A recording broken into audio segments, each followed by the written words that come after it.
pessoal, nós vamos agora fazer uma análise do capítulo 5 da obra Rendimento Educacional no Brasil, obra organizada por Fernando Tavares Júnior.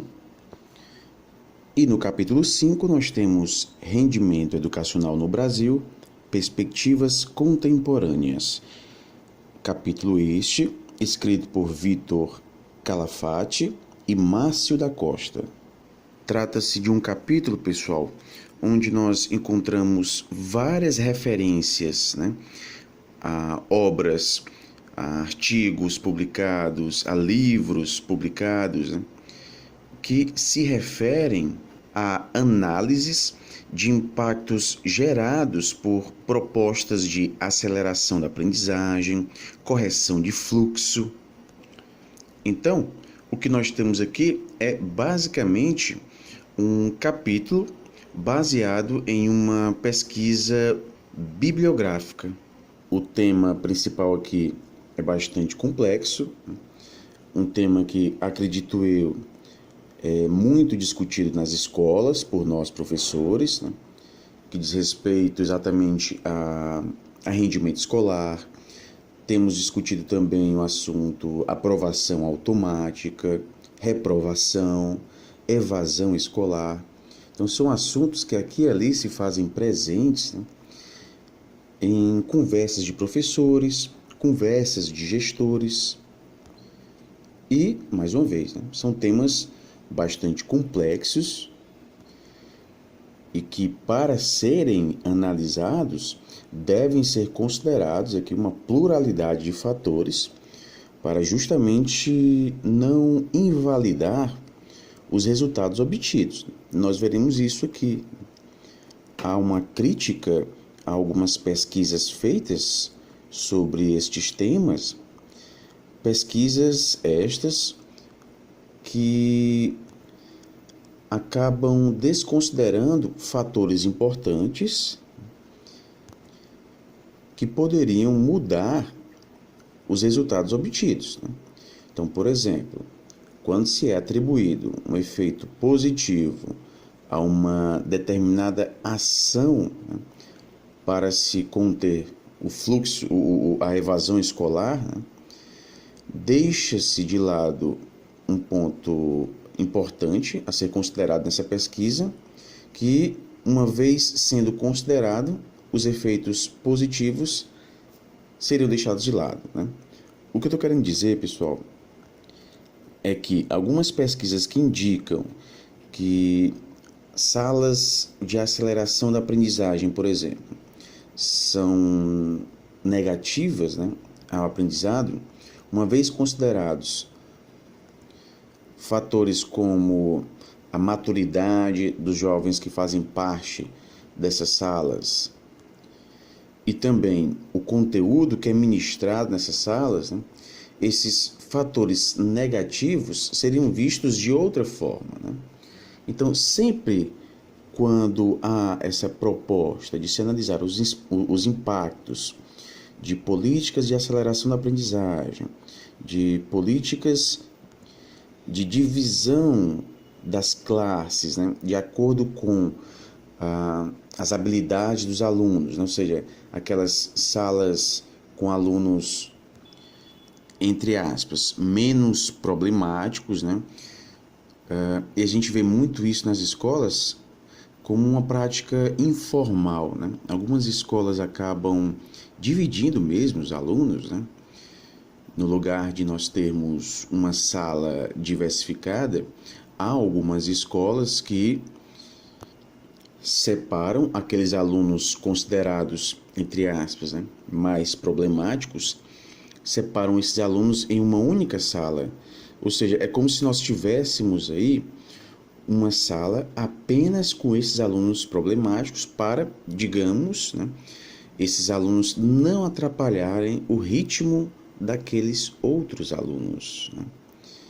Esta é considerada aqui como uma prática informal. E que tipo de impactos traria uma prática como essa? Então, além dessa prática, outras práticas também são discutidas neste capítulo, impactos psicológicos, impactos cognitivos, né, existiriam diante de ações como essas, né? Então nós vamos ter aqui abordados impactos de ações como essas, o que fazer diante de uma evasão escolar alta, né? Índices de reprovação também muito altos, né? Então, que práticas escolher e que impactos essas práticas têm na aprendizagem dos jovens, né? Então, vão ser discutidas aqui pesquisas que buscam analisar esses impactos. Que práticas seriam melhores? Será que algumas práticas, na verdade, estariam segregando mais ainda esses jovens? De qualquer forma, é importante a gente destacar que o que é discutido aqui é algo bastante complexo, ok? Então vamos lá. Iniciamos aqui com a apresentação. Na apresentação, nós já temos a referência ao chamado baixo rendimento educacional. Quando a gente fala aqui de rendimento educacional, a gente está fazendo referência aos índices de reprovação e aprovação, né? Porque o rendimento educacional ele é medido considerando-se os dados, né, de aprovação e reprovação. Então, se a gente tem um baixo rendimento educacional, a gente tem um alto índice de reprovação, né? Então, quais são os efeitos desse alto índice de reprovação ou baixo rendimento educacional, né? Dentre os efeitos discutidos aqui já na apresentação, nós temos a ampliação da defasagem idade séria, né? Idade séria. Então, nós acabamos encontrando aqui em algumas séries, né? E quem é professor já deve ter se deparado com isso, principalmente em escolas públicas, né? Em algumas salas de aula com diferenças de até 5 anos de idade, né, entre um aluno e outro. E quando a escola é um pouco, digamos, desorganizada, né, a gente acaba se deparando com casos mais gritantes ainda de defasagens que chegam até 8 anos, né? Já tive aulas em turmas de 6º ano do ensino fundamental, né, com alunos de 17 anos, 18 anos de idade, né? Quando, na verdade, esses alunos deveriam estar, né, na educação de jovens e adultos, né? Então, aqui e ali a gente se depara com casos como esses, né? Como o aluno ele vai repetindo de ano, obviamente vai aumentando aí a defasagem, né? Então, nós teríamos aqui como um dos impactos desse baixo rendimento educacional a ampliação da defasagem idade séria, né? É discutido aqui também o aspecto financeiro, né? Obviamente, quando o aluno repete de ano, isso acaba se refletindo em mais gastos do governo, né? Então, se debruçar sobre práticas, né? Estudar novas práticas para diminuir esse problema seria também, né, uma espécie de investimento. Ou seja, seria interessante para o próprio governo, né, investir em iniciativas de correção de fluxo. Isso vai ganhar destaque principalmente nos anos 90, né? A gente já viu em outros estudos, né, a declaração de Ontian, né, na Tailândia, que trouxe a proposta aí de universalização do ensino. A gente vai ter a universalização do ensino aqui no Brasil, mais jovens chegando às escolas, né, nos anos iniciais. Isso também vai impactar, né, nesse baixo rendimento educacional e, obviamente, vai gerar as iniciativas de correção de fluxo. Então, antes dos anos 90, os trabalhos, né, sobre fluxo escolar, né, se baseavam na evasão escolar, vista como a principal causa para o não aumento da escolaridade. Então, por que os jovens não estão se escolarizando mais? Quais seriam as causas? Antes dos anos 90, a principal causa vista nos trabalhos realizados era justamente a evasão escolar. Então, não aprendia mais, porque esse jovem, né, esse aluno, ele deixava a escola. Já a partir dos anos 90, a perspectiva mudou um pouco. Então, o problema não está mais na evasão. Então, a escolaridade ou não, né, uma escolaridade maior ou menor, ela não diz respeito diretamente à evasão, mas sim aos altos índices de reprovação nos anos iniciais. Então, não é porque este jovem está deixando a escola, né, mas sim porque esse jovem, porque ele está na escola, né, e está sendo reprovado, né? Então, a não escolaridade, ela diz respeito mais à reprovação do que propriamente à evasão. E é interessante que na tentativa de refutar essa explicação antiga, como nós podemos ver no texto, né? A explicação antiga que trazia a evasão escolar como fator decisivo para a não escolaridade, para um aumento, né? Para o não aumento da escolaridade, foram utilizados dados do chamado profluxo. E o que foi verificado? Os primeiros anos foram vistos como anos gargalos, ou seja, a maioria dos estudantes ficava retida nesses primeiros anos, sendo por esse motivo, né, que os dados dos censos escolares mostravam um número de estudantes muito maior nas séries iniciais, decorrência direta dos altos índices de reprovação, né? Eu sempre gosto de citar aqui o exemplo do sexto ano, né? Quem já foi professor do ensino fundamental em escolas públicas, né, deve perceber que nas escolas onde são ofertados os sextos anos, a gente encontra uma grande quantidade de turmas, né? Então, geralmente, a gente tem aí 5 turmas de sextos anos. Quando a gente considera o mesmo turno, mas no nono ano, a gente vê 2 turmas, 3 turmas de nonos anos, né?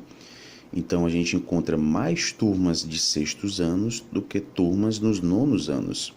E isso acaba gerando dados, né, que comprovam essa maior retenção de alunos nos anos iniciais, né?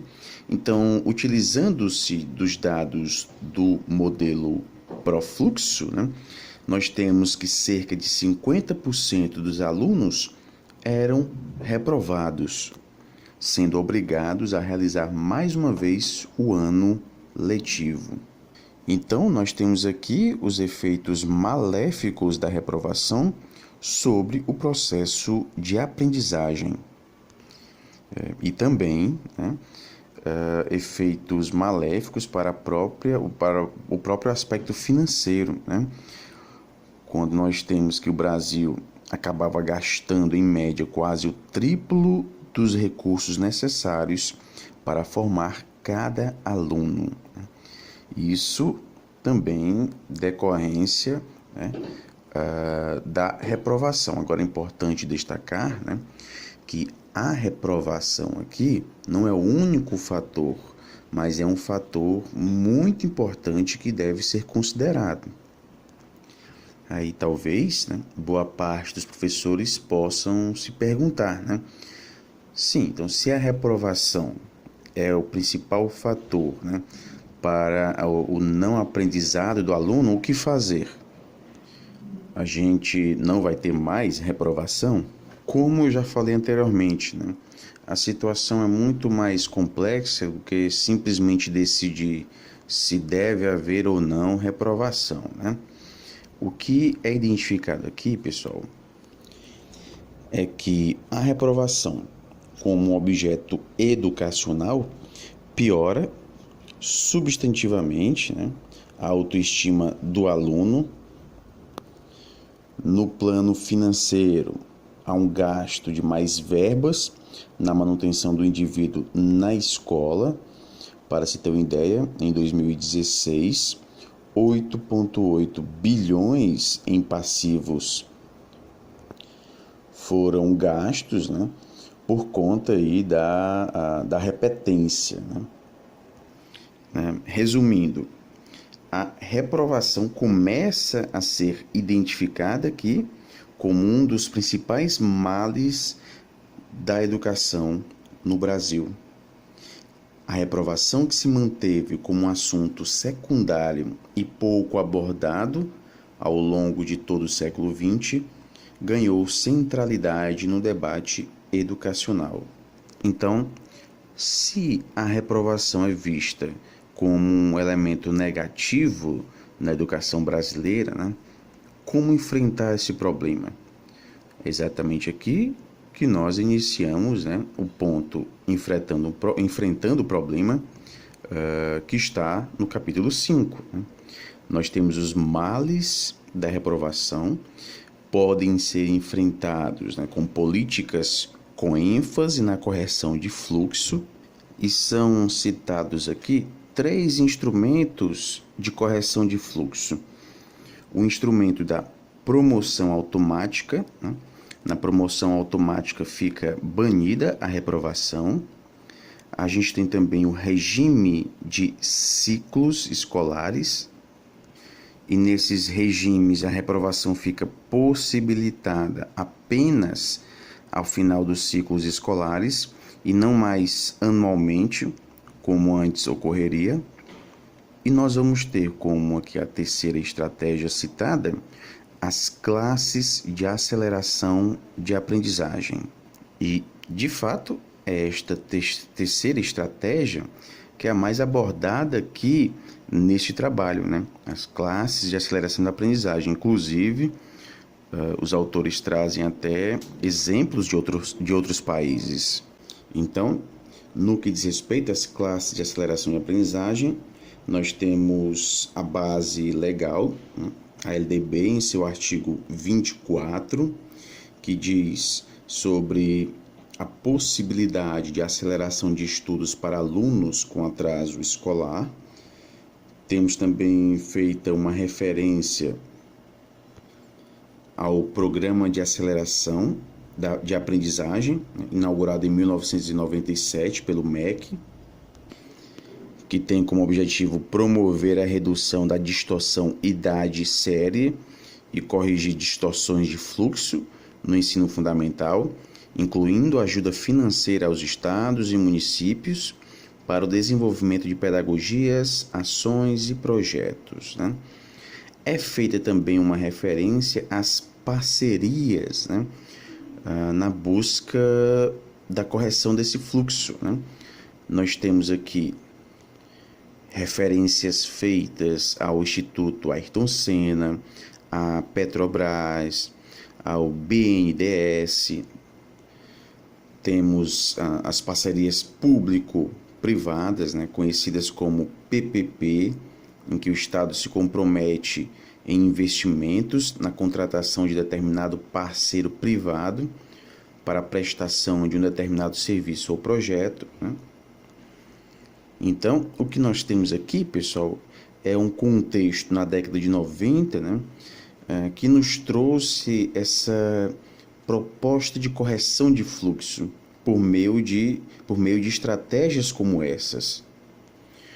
Obviamente, dependendo, né, ou variando aqui o sistema educacional no país, a gente vai ter estratégias diferentes também.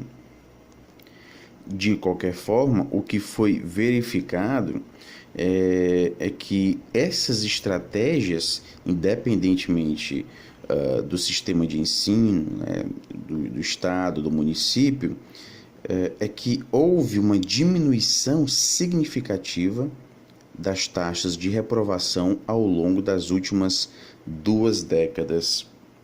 Neste trabalho, é feita novamente uma referência ao Profluxo, que trazia dados, né, da década de 90. O objetivo na utilização desse Profluxo era justamente mostrar, né, que não havia dados confiáveis sobre a reprovação e, consequentemente, né, a reprovação não era atribuída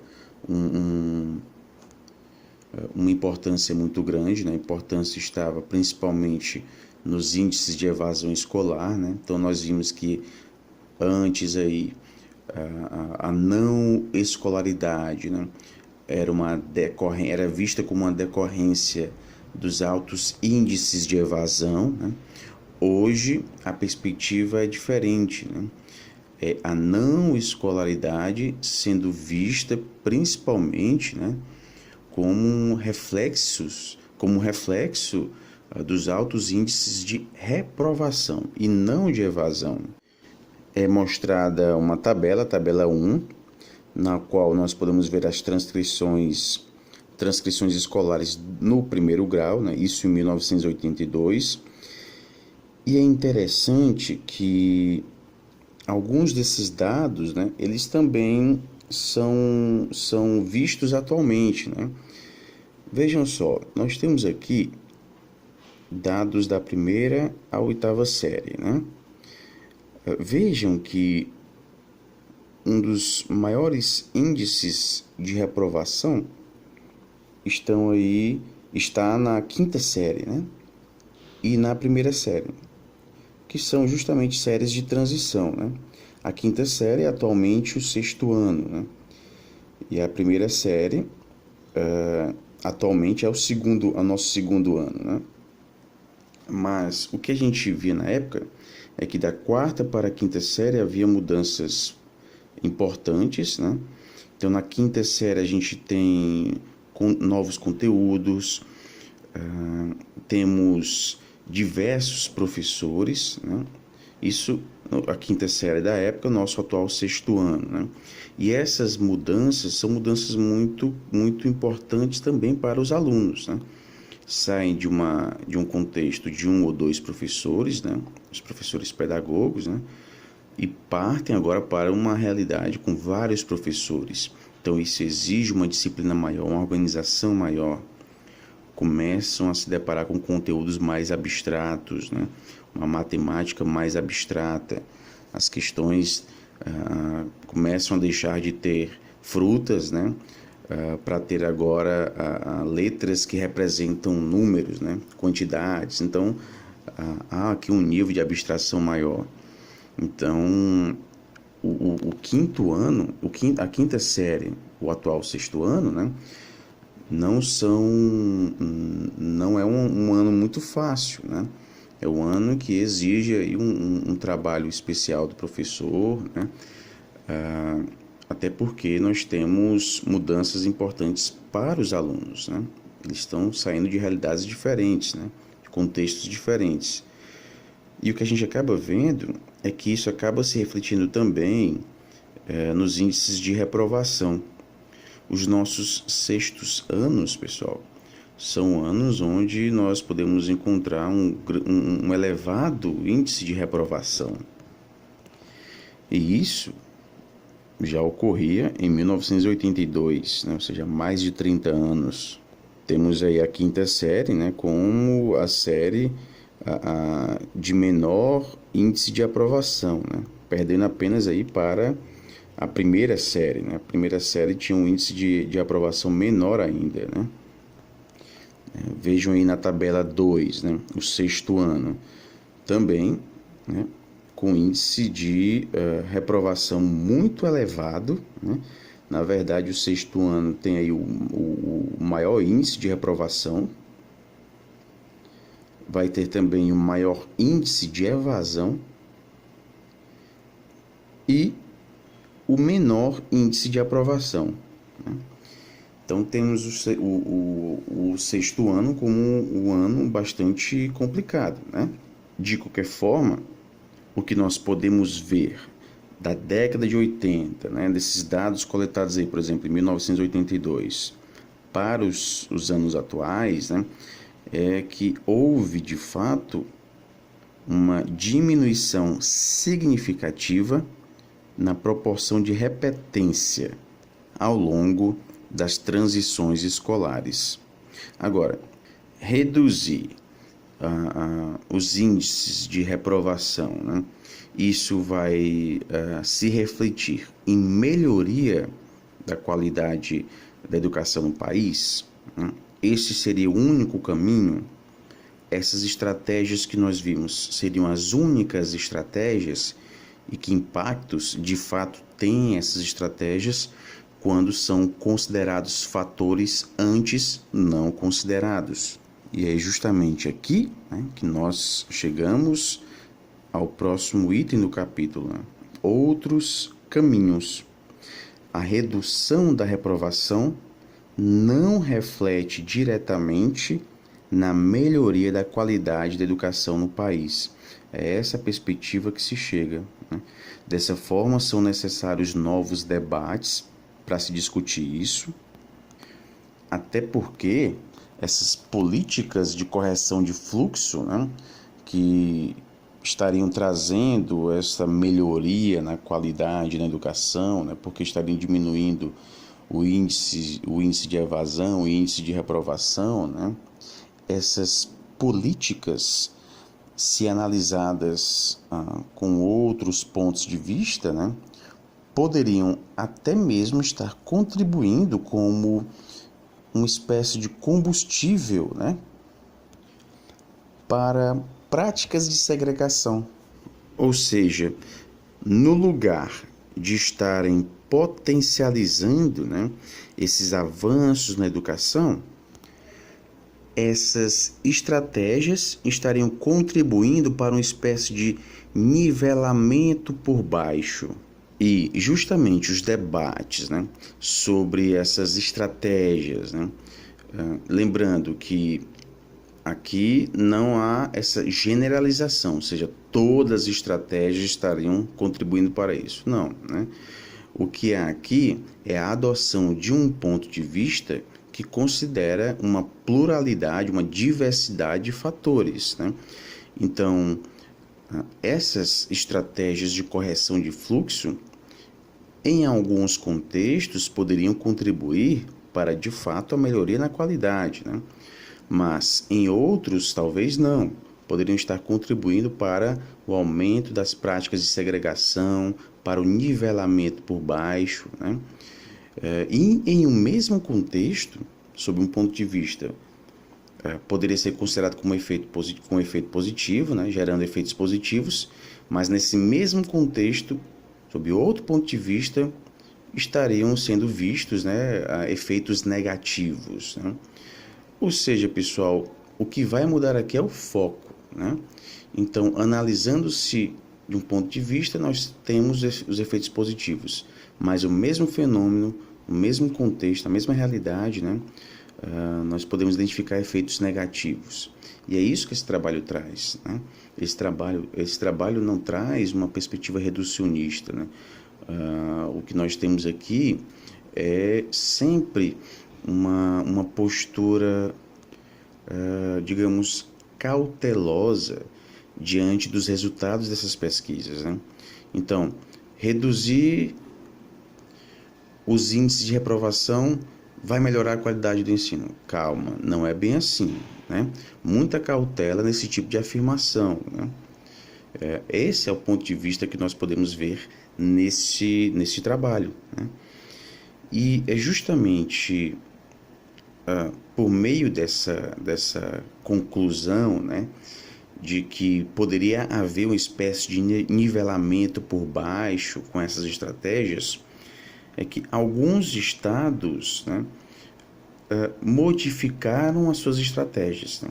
São citados aqui o Rio de Janeiro e São Paulo, né? O Rio de Janeiro, em 2009, acabou com a chamada promoção automática dos alunos, né? E São Paulo, em 2014, a gente teve alteradas as políticas de ciclo. E quais foram, né, os resultados obtidos por meio dessas mudanças que ocorreram nesses dois estados? Um aumento da taxa de reprovação, né? Então, quando o Rio de Janeiro, em 2009, acabou com a promoção automática dos alunos, e nós podemos ver isso muito bem no gráfico 1, né? A taxa de rendimento caiu bruscamente, né, de 2008 para 2009, ou seja, nós vamos ter aqui um índice de reprovação muito grande, né?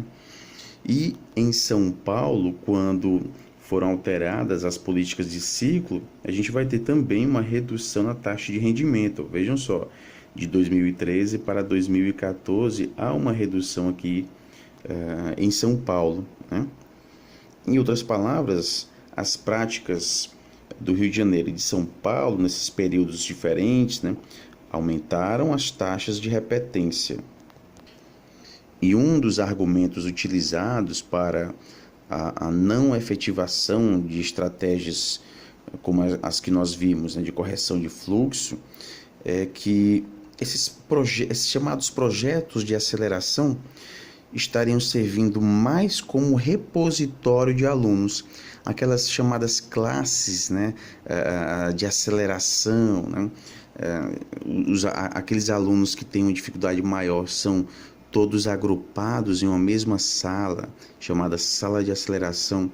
Na verdade, essas salas, em lugar de estarem proporcionando esse aprendizado, né, essa aceleração de fato, estavam servindo mais como repositório, ou seja, como uma espécie de elemento que exclui esses alunos dos demais, para justamente, digamos, entre aspas, não contaminarem os demais, né? Essa perspectiva a gente vê muito em escolas. Juntam-se os alunos considerados os piores alunos em uma mesma sala, né? Para que os outros pudessem estudar, enfim, acompanhar as aulas, né, sem as interferências que poderia haver por parte desses alunos considerados os mais problemáticos, digamos assim, né? Então, esses projetos de aceleração estavam sendo vistos mais como repositórios de alunos, e isso, obviamente, né, acaba contribuindo para essa prática de segregação. Os dados, Nelson, de evasão escolar são da gente chorar. No Brasil, dados do MEC. A gente tem dados muito, muito tristes com as nossas crianças e com os nossos jovens. Eu estou falando de dados que o MEC lançou há 4 meses atrás. De cada 100 crianças, se quiser eu posso te falar isso, de cada 100 crianças que entram no F1, no Fundamental 1, somente 86 concluem o 5º ano. Você tem aí 14 crianças que estão fora de sala de aula. Dessas 100, somente 76 concluem o F2. Então você tem aí 24 que ficaram fora. E dessas 100, quando entram no ensino médio, que é uma obrigação do Estado, já sai do município, né? Somente 51 concluem, 49 ficam fora da sala de aula. Então, isso é de uma tristeza enorme. E o pior, você tem aí 49 que estão na rua. Depois eu quero fazer uma pergunta a você. Onde é que essas crianças estão? Se não estão na sala de aula, estão aonde? Né? Mas desses que ficaram, no F1, 55% não sabe ler a palavra pipoca. 55% não sabe escrever a palavra porco. Não sabem as 4 operações. Quer dizer, nós temos analfabetos naqueles que ficaram. No ensino médio, você tem 93% que não sabe fazer uma operação de regra de 3. Então, nós temos crianças que foram para a rua, e aí, onde é que elas estão? A gente pode fazer fantasias tristíssimas. É verdade. É ou não é? Elas podem estar no cemitério, elas podem estar em Alcaçuz, aqui no Rio Grande do Norte, elas podem estar na rua, na espreita para nos pegar. Então, a responsabilidade nossa é muito grande. E por que as crianças não querem ficar em sala de aula, Nelson? Elas não querem porque a sala de aula não tem atrativo. Não tem. As crianças mudaram. A gente tem uma nova criança. E querem ensinar na sala de aula o que ensinaram para mim e para você, velho. A gente ficava, porque a gente tinha uma outra cabeça, o mundo era diferente. Então você tem uma sociedade tecnológica, como a gente vem conversando o tempo todo aqui, onde todo mundo está o tempo todo usando isso aqui. Isso aqui é ferramenta de trabalho, isso aqui é escritório. É ou não é? É verdade. Você estava me falando o quanto aconteceu ontem, você ficou sem pouco tempo sem isso aqui, você ficou fora do ar. É verdade. Não é? Fora do ar. Então, isso aqui está na mão de todos nós, principalmente das crianças. E aí, o que a gente quer? Levar para dentro de sala de aula esse mundo tecnológico, porque a sala de aula é analógica. E as crianças não suportam isso. E os professores também não. E os professores também não. Também não, porque eles sabem que eles não conseguem lidar com crianças dentro, num mundo totalmente diferente do mundo deles lá de fora. O mundo das crianças é o mundo do computador, do tablet, do smartphone, o mundo eletrônico, o mundo digital. Como é que você pega e coloca num mundo totalmente avesso ao dia a dia delas? Então, o que nós estamos fazendo com essa plataforma que eu te falei é há 18 anos, criando recursos diuturnos, para colocar na mão do professor e na mão do aluno, para que ele possa aprender e estar se coadunando com o mundo atual, porque é o mundo do trabalho dele, do futuro. Como é que você pode fazer uma coisa diferente? Não pode. Está criando hordas de inúteis. Serão inúteis no passado, no futuro. Então, a responsabilidade do setor público é muito grande.